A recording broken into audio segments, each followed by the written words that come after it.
Le capitaine Ibrahim Traoré frappe fort et lance le plus grand projet maritime.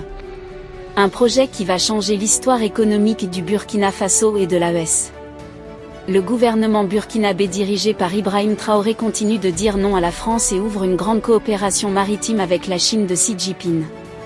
Salut chers abonnés et bienvenue une fois de plus sur votre chaîne d'information préférée. Aujourd'hui, nous allons faire un tour du côté de l'Afrique de l'Ouest, particulièrement au Burkina Faso où ils veulent s'associer à la Chine pour la création d'une compagnie maritime. Une nouvelle très historique pour tous les Burkinabés. En effet, Ouagadougou envisage la création d'une compagnie maritime conjointe avec Pékin. Lors de son séjour en Chine dans le cadre du Forum sino-africain, portant sur la coopération entre Pékin et les pays africains, la délégation burkinabé, avec à sa tête le Premier ministre Apollinaire Joachim Kielen de Tambla, a eu des discussions avec les autorités chinoises. Selon le patron de la primature burkinabé, leurs échanges ont notamment porté sur la création d'une compagnie maritime conjointe. Cette initiative de grande envergure vise à faciliter le commerce bilatéral entre le Burkina Faso et la Chine.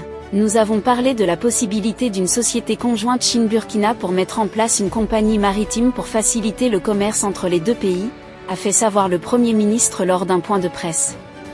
À en croire le patron de la primature burkinabé, Kielen de Tambla, les autorités chinoises se sont montrées favorables pour accompagner de nombreux projets initiés par Ouagadougou. Les amis, cette nouvelle ère de coopération du Burkina Faso avec des nouvelles puissances mondiales comme la Chine et la Russie, montre bel et bien que le Burkina Faso a complètement tourné le dos à l'ancienne puissance colonisatrice qui n'est rien d'autre que la France. Rappelons-nous que le Burkina Faso a déjà consolidé sa coopération avec la Russie de Vladimir Poutine. D'après les propos de Kielen de Tambla, la partie chinoise semble prête à soutenir les initiatives du pays dans le domaine de l'agriculture et de l'élevage, mais aussi dans le domaine des infrastructures routières, ferroviaires, aéroportuaires et des énergies. Pour le chef du gouvernement burkinabé, la Chine a beaucoup plus à apporter aux pays africains plus que les Occidentaux. Pendant longtemps il y a eu un battage médiatique tendant à faire croire qu'il n'y a rien à tirer alors que la Chine offre à l'Afrique beaucoup plus d'opportunités que les Occidentaux, a laissé entendre le Premier ministre. Par ailleurs, notons que depuis l'accession au pouvoir du capitaine Ibrahim Traoré, le pays s'est éloigné de son ancienne puissance coloniale, la France au profit des puissances telles que la Russie et la Chine.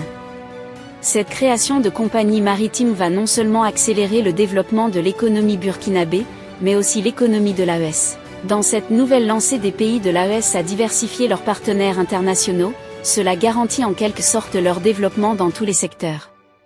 Chers abonnés, c'est là en quelque sorte l'information que nous avons pour vous aujourd'hui. Donc ce qu'il faut retenir dans cette vidéo, est que le Burkina Faso veut s'associer à la Chine pour lancer une grande compagnie maritime. L'un des plus grands projets maritimes de l'AES. Et pour nous, c'est une très bonne nouvelle. Que pensez-vous de cette affaire? Laissez votre avis en commentaire. Si vous avez trouvé la vidéo intéressante, cliquez sur j'aime et partagez à vos amis. Mais n'oubliez pas de vous abonner et de cliquer sur la cloche de notification pour ne pas rater les prochaines notes d'information.